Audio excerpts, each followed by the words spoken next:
네, 오늘 제목은 나는 그리스도인입니다. 나는 그리스도인입니다. 라는 제목으로 말씀을 좀 같이 생각해 보도록 하겠습니다. 우리가 잘 아는 속담이 있는데요. 사촌이 땅을 사면 어디가 아프다고요? 배가 아프다. 이게 나와 가까운 사람이 잘 되는 거를 보면 질투심에 배가 아프다. 그런 말이죠. 왜 그럴까요? 왜 그럴까요? 가까운 형제나 친척이 잘 되는데 왜 축하하지 못하고 시기와 질투를 하게 되는 걸까요? 그것에 대한 모습을 성경은 우리에게 이렇게 이야기를 합니다. 성경에 기록되어 있는 말씀인데요. 창세기 4장 5절입니다. 가인과 그의 재물은 받지 아니하신지라 가인이 몹시 분하여 안색이 변했다. 아담의 아들 가인은 하나님께서 동생 아벨의 제사만 받으시고 자신의 제사를 받지 않은 것 때문에 화가 났습니다. 왜 하나님께서 동생의 것만 받으시는가? 그래서 동생을 치기하는 마음으로 그는 동생을 돌로 쳐 죽였습니다. 또 야곱에게는 12명의 아들이 있었는데 그 중에 요셉 11번째 아들이 가장 많은 사랑을 받았고 10명의 형들은 그런 요셉을 시기했습니다. 결국에 요셉을 죽이려고 하다가 미디안 상인들에게 돈을 받고 팔아버렸습니다. 이 일은 아버지의 사랑을 받는 동생을 질투하는 마음 때문이었습니다. 그러니까 아담의 아들 가인이든지 요셉의 형들이든지 시기와 질투는 범죄한 인간이 가진 죄에서 시작된 본성이기 때문이라는 겁니다.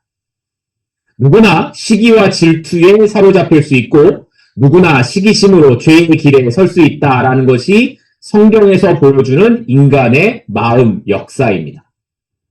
그런데 이 시기심으로 이를 벌리는 한 부류의 사람들이 오늘 본문 사도행전에서도 등장을 합니다. 지난주에 살펴본 것처럼 하나님과 사람을 속일 수 있을 것이라고 착각했던 아나니아 부부가 하나님의 징벌을 받아서 그 자리에 죽죠. 그 자리에서. 그리고 초대교회는 그 일로 하나님에 대한 두려움이 더 많아졌을 뿐만 아니라 사도들로 인하여 일어나는 기적들이 더 많아졌습니다. 이 기적이 얼마나 많았느냐 하면 사도행전 5장 17절 말씀을 보니까 사람들이 병든 사람들을 데리고 길거리에 나가서 눕혔습니다. 왜요? 혹시라도 베드로의 그림자라도 접하게 될까 기대하는 마음으로 그렇게 했던 겁니다. 사람들이 그렇게 많이 몰려들었습니다. 수많은 사람들이 사도들에게 와서 병고침과 귀신에게서 나음받는 일들이 너무 많이 일어났습니다. 그러다 보니 자연히 어떤 일이 일어나게 됐을까요? 예수님을 믿는 사람들이 많아지게 되는 겁니다. 자, 그러다 보니까 그것만을 그냥 쳐다보는 사람들이, 쳐다볼 수 없는 사람들이 등장을 하게 되죠. 오늘 본문의 말씀 17절, 18절입니다. 대제사장과 그와 함께 있는 사람, 즉 사두개인의 당파가 다 마음에 시기가 가득하여 일어나서 사도들을 잡아다가 옥에 가두었더니 종교 지도자들이 사도들을 잡아서 가둔 이유가 뭐였다고 합니까? 시기가 가득해서입니다. 여기 시기라는 단어가 헬라어로는 젤로스입니다. 영어로 질러스하고 똑같죠. 젤로스입니다. 이 뜻이 그런데 시기하다, 질투하다라는 뜻도 있지만 열심을 내다, 최선을 다하다 이런 뜻도 함께 가지고 있습니다. 누군가를 부러워하는 마음으로 나타내는 반응은 대개 두 가지로 나타나는데 하나는 부러워하는 마음 때문에 자신도 더 열심을 내는 겁니다. 그게 성경에서도 나타나요. 사도 바울이 고린도 교회에 쓴 두 번째 편지, 고린도 전서일까요? 후서일까요? 두 번째 편지 후서입니다. 주목을 하셨으면 좋겠어서 혹시라도 고린도 후서 9장 1절 2절 말씀인데요. 성도를 섬기는 일에 대하여는 내가 너희에게 쓸 필요가 없나니 이는 내가 너희의 원함을 알미라. 내가 너희를 위하여 마게도냐인들에게 아가야에서는 1년 전부터 준비하였다라는 것을 자랑하였는데 과연 너희의 열심이 퍽 많은 사람들을 분발하게 하였느니라. 자, 이게 무슨 말이냐면 사도 바울이 성도를 섬기는 일에 있어서 고린도 교회 성도들이 어떤 열심과 열정을 지니고 있는지 마게도냐 교회에 자랑을 했다라는 거예요. 그런데 여기 성도들을 섬기는 일이라는 게 뭘까요? 이 재정적으로 열악한 예루살렘 교회를 섬기는 일, 헌금을 모금하는 일이었습니다. 그런데 고린도 교회 성도들의 이 열심에 자극을 받은 아가야에 있는 성도들이 있어요. 그리고 이 아가야 성도들이 여기에 자극을 받아서 어떻게 했냐면 무려 1년 전부터 1년 동안 이 헌금을 보낼 준비를 했다라는 겁니다. 예루살렘 교회를 돕고자 하는 고린도 교회 성도들의 열정이 아가야에 있는 성도들의 열심을 이끌어내는 까닭이었습니다. 여기서 너희의 열심, 이 고린도 후서에서 말하고 있는 너희의 열심, 그러니까 고린도 교회 성도들의 이 열심이라는 단어가 젤로스입니다. 그런데 이렇게 부러워하는 마음이 전혀 다른 모습으로 표출되기도 해요. 그게 오늘 본문에 나타나고 있는 종교 지도자들의 모습입니다. 가난한 시골, 어부 출신의 무식한 베드로의 설교를 듣고 하루에 3,000명의 사람들이 세례를 받고 예수님께로 돌아왔습니다. 예수님을 믿는다고 고백을 했습니다. 뿐만 아니라 예수의 부활을 믿는다는 사람들은 자원하여서 자신의 재산을 팔아서 가난한 사람들에게 도와주는 그런 손길들이 있었고, 사도들이 가는 곳마다 표적과 기사가 나타나서 질병에 시달리던 수많은 사람들, 귀신 들린 사람들이 나음을 입었습니다. 그러자 사람들이 구름대처럼 그들에게 몰려들었습니다. 당시의 종교 지도자들은 이런 신드롬과 같은 현상에 그 마음이 시기심으로 가득 차버렸습니다. 그리고 이 시기심은 뭐로 변하냐면 폭력으로 변합니다. 그래서 사도들을 체포해서 감옥에 가두어 버립니다. 우리가 뒤에 살펴보겠지만 감옥에 갇힌 사도들을 천사가 풀어줬는데, 그러니까 또다시 사도들을 잡아와서 공회에 세우고 때리고 협박을 한 다음에 풀어줬습니다. 진리를 억압하는 가장 손쉬운 방법은 폭력입니다. 참된 진리는 설득과 감동으로 되는 것이지 폭력으로 이루어지지 않습니다. 폭력은 어떠한 경우에도 진리를 정당화하는 도구가 될 수 없습니다. 그런데 문제는 교회가 부흥한다고 하는 때부터, 또 교회가 힘을 갖게 되던 때부터 교회 안에 이 힘의 논리가 존재하게 되었습니다. 힘으로 상대를 누르고 심지어는 세상과 싸움을 하는데 폭력으로 해결하려고 하는 지경까지 이르렀습니다. 그런데 예수님께서는 예수님이 잡히시던 그날에 12영이나 더 되는 군대를 보내서 로마 군사를 쓸어버릴 수도 있으셨지만 그냥 잡히시고 매맞으시고 고초를 당하신 후에 십자가에서 죽으셨습니다. 그러니까 폭력이 동반된 진리는 참된 진리가 될 수 없는 겁니다. 종교 지도자들이 가졌던 시기심은 열심이 될 수도 있었습니다. 그들이 하나님을 향한 열심으로 그 마음을 가져갔다면 아마도 그 당시 이스라엘 사회가 달라졌을 겁니다. 가난하고 없는 사람들, 일반 서민들이 변하는 정도가 아니라 이스라엘 나라 전체가 달라지는 일들이 일어났을지도 모릅니다. 그러나 그들은 열심이 아니라 시기심에 붙잡혔고 그들은 달라지는 일이 일어나지 않았습니다. 그들은 자신들이 가진 것을 붙잡은 채 자신들이 갖지 못한 것을 비교하고 시기했습니다. 그렇게 그들은 하나님 앞에선 자신의 모습을 바라보지 못하고 다른 사람 앞에선 자신의 모습을 비교했던 겁니다. 오늘 우리의 신앙이 이곳으로 가면 망하게 됩니다. 하나님 앞에서의 내가 아니라 옆집의 누구와 다른 교회와 다른 친구 앞에선 자신의 모습을 보는 것으로 가면 망하는 겁니다. 하나님 앞에선 우리는 가장 존귀한 하나님의 자녀입니다. 그렇기에 그 사랑에 대한 감사로 열심으로 오늘을 살아가야 합니다. 그런데 오늘 말씀을 보다 보면 한 가지 이상한 점이 우리가 발견할 수 있게 되는데요. 19절, 20절 말씀입니다. 뭐가 이상한가? 말씀을 읽으시면서도 안 이상하다고 생각하셨을 텐데 이상하다고 설명을 드립니다. 19절, 20절입니다. 주의 사자가 밤에 옥문을 열고 끌어내어 이르되 가서 성전에 서서 이 생명의 말씀을 다 백성에게 말하라 하매. 자, 보시면 사도들이 잡혀서 옥에 갇혔습니다. 근데 그날 밤에 천사가 와서 옥문을 열고 그들을 다 끌어내어 가게 합니다. 그리고는 하는 말이 성전에 가서 말씀을 다시 전하라 라는 이야기를 한 겁니다. 결국 사도들은 감옥에서 나왔다가 다시 성전의 말씀을 전하다가 잡혀가게 됩니다. 여기에서 우리에게 생기는 의문이 하나 있습니다. 천사까지 동원해서 사도들을 풀어주실 것을 왜 다시 잡혀가도록 내버려 두시나 하는 겁니다. 이상하죠? 끌어내서 풀어주셨으면 잘 살게 해주셔야죠. 그런데 다시 잡혀가게 하십니다. 영화를 보자면 옥문이 잠겨 있는데 사도들이 없어졌습니다. 그래서 사람들이 막 찾아봤더니 성전에서 말씀을 전하는 것으로 그렇게 기록되는 겁니다. 거기서 끝나면 해피 엔딩입니다. 그러면 그렇지. 하나님이 그냥 내버려 두실 리 있나? 사도들이 그렇게 복음을 위해서 살았는데 그렇게 고생하도록 내버려 두실 리 없지. 그렇게 생각할 수 있는 겁니다. 그런데 하나님께서 사도들을 꺼내신 다음에 뭐라고 말씀하시냐면 성전에 가서 말씀을 전하라고 하십니다. 그 말은 다시 잡혀서 오게 될 거야 라는 말과 같은 겁니다. 결국 사도들은 다시 잡혀와서 재판을 받고 채찍질을 당하게 됩니다.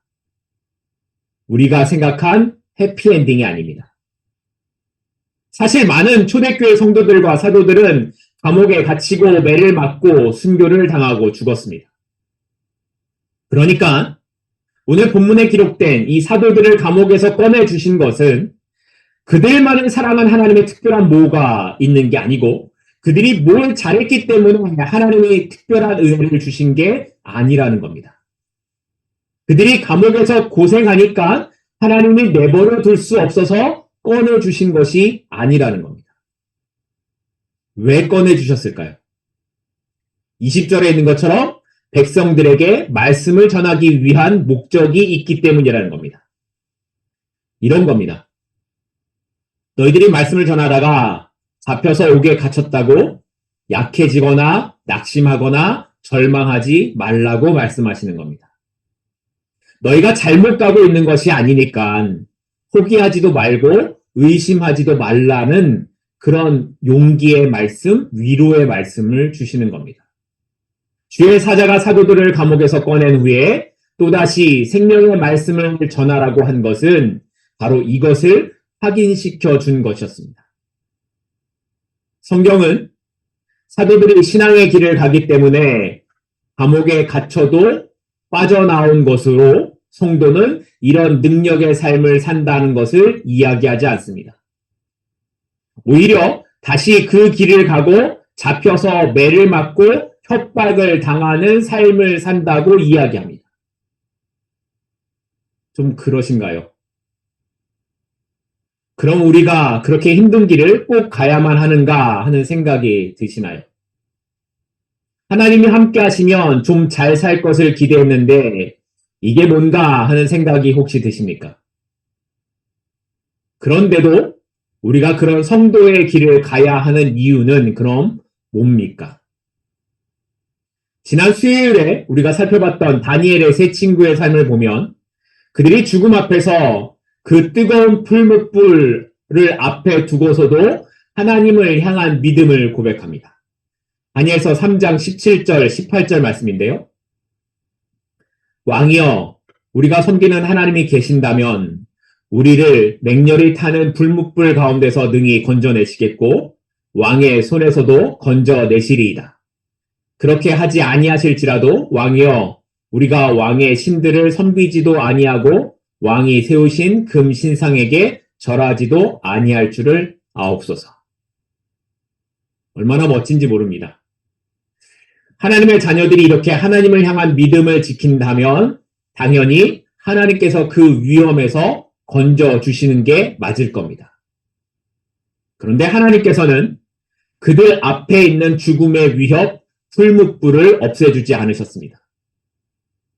오히려 자신들을 집어넣으려고 하던 그 사람들, 옆에 자신을 붙잡고 있는 사람들이 불에 타서 죽는 광경을 보면서 자신들도 이렇게 죽겠구나 하는 상황까지 가게 만드십니다.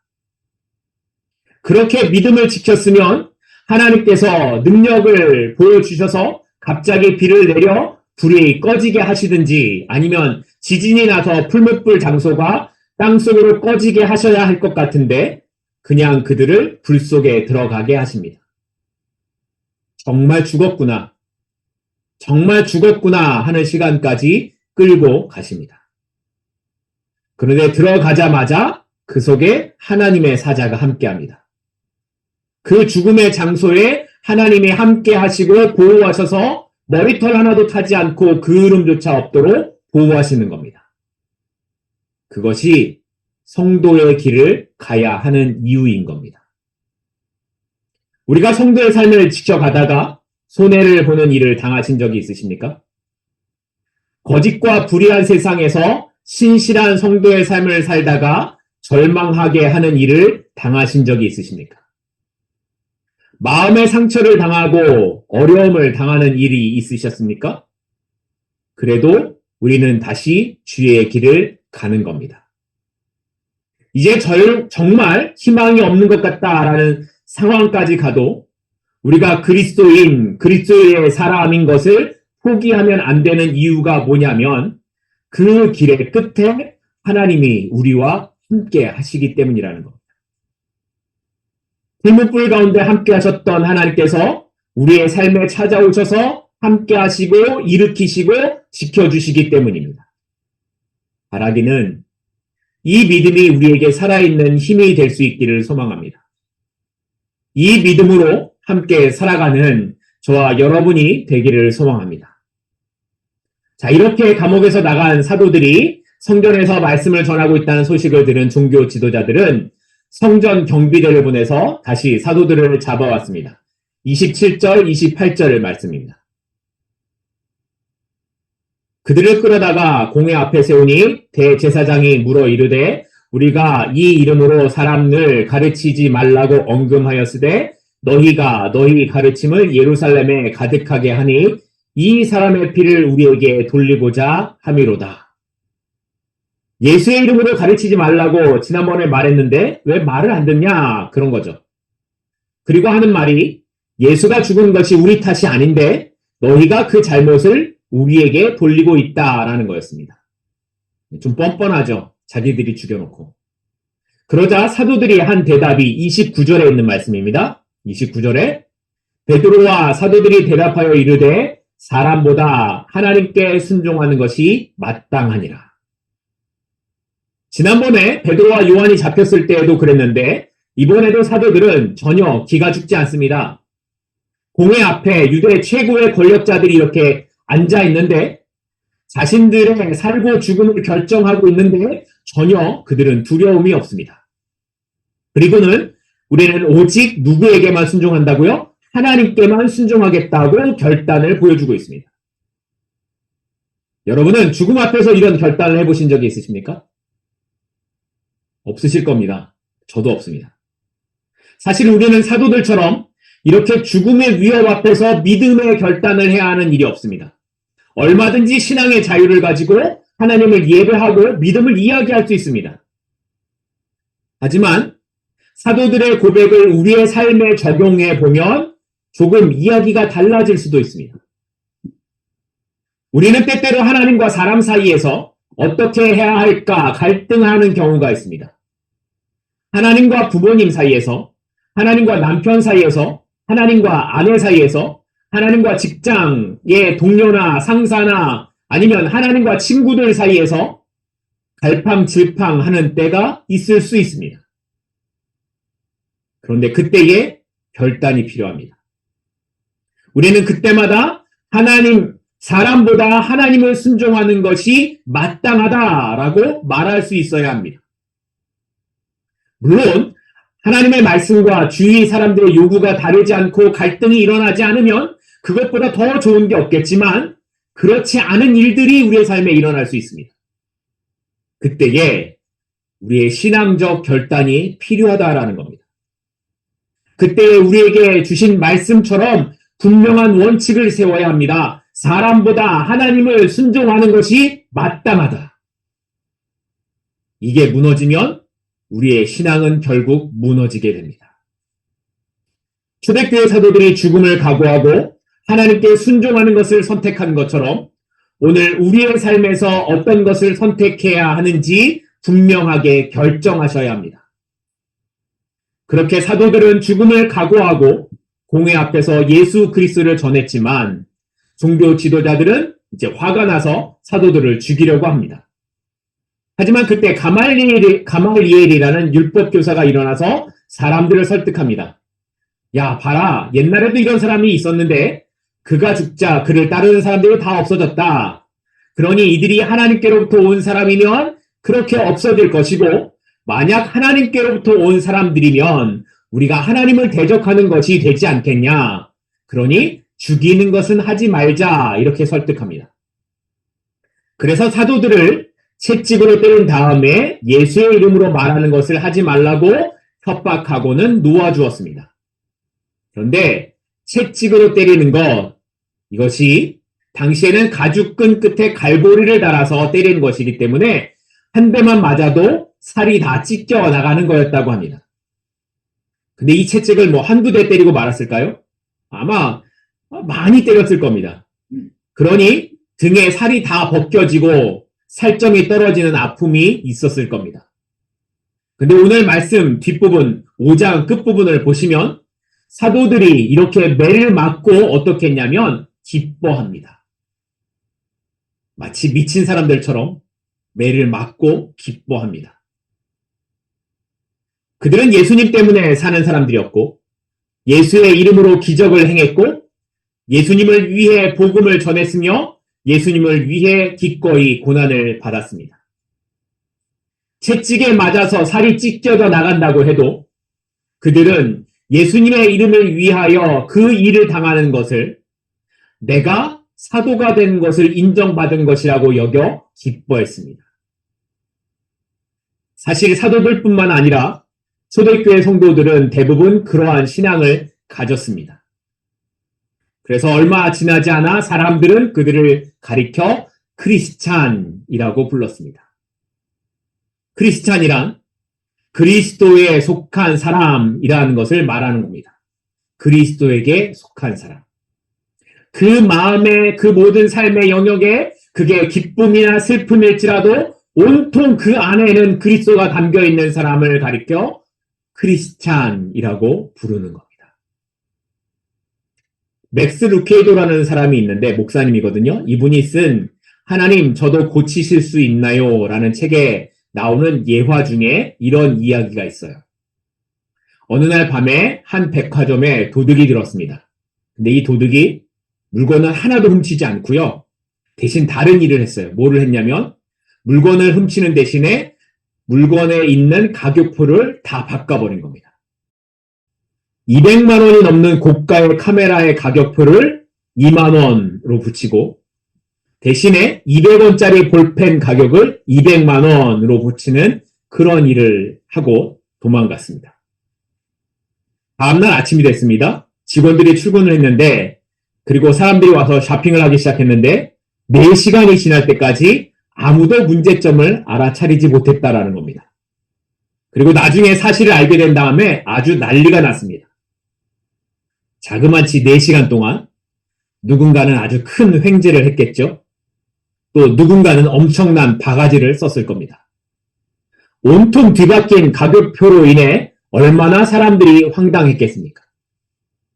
그런데 이 똑같은 일이 우리의 삶에 매일 일어나고 있다는 것을 아십니까? 세상의 사람들은 엉망으로 매겨진 잘못된 가격표를 보고 그게 정상인 것처럼 살아가고 있습니다. 그래서 값진 것을 쓰레기통에다 넣어놓고 살고 별로 중요하지 않은 것들, 잠시 후면 없어질 것들, 사라질 것에 높은 값을 매겨놓고 애지중지하면서 살아가고 있습니다. 너무나 중요한 것을 쓰레기 취급하며 마땅한 것을 쓰레기로 여겨야 할 것을 중요한 것으로 여기며 그렇게 살아가는 사람들. 그런데 혹시 그 삶이 우리의 삶이 아닌가 생각해 봐야 합니다. 여러분에게 가장 값진 것은 무엇입니까? 초대교회 성도들은 예수의 가치를 알았기에 그들의 목숨을 걸었습니다. 그래서 그들을 그리스도인이라고 불렀습니다. 그렇다면 우리는 정말 예수의 가치를 알고 그것에 생명을 걸고 살아갈 수 있습니까? 무엇과도 바꿀 수 없는 예수 그리스도의 가치를 우리는 정말 알고 살아가고 있습니까? 이 가치를 아는 사람은 오늘도 예수님 때문에 고난이 있어도 슬픔 중에도 땀 흘리고 일하는 중에도 쉼을 얻는 중에도 어떠한 상황에서도 기뻐하며 주어진 길을 넉넉히 감당할 수 있는 겁니다. 우리 안에 예수로 가득한 사람들이 되기를 소망합니다. 우리의 호흡이 끝나는 그 순간까지 정말 그리스도인다운 삶, 크리스찬, 그 삶을 살아내는 저와 여러분이 되기를 소망합니다. 기도하겠습니다.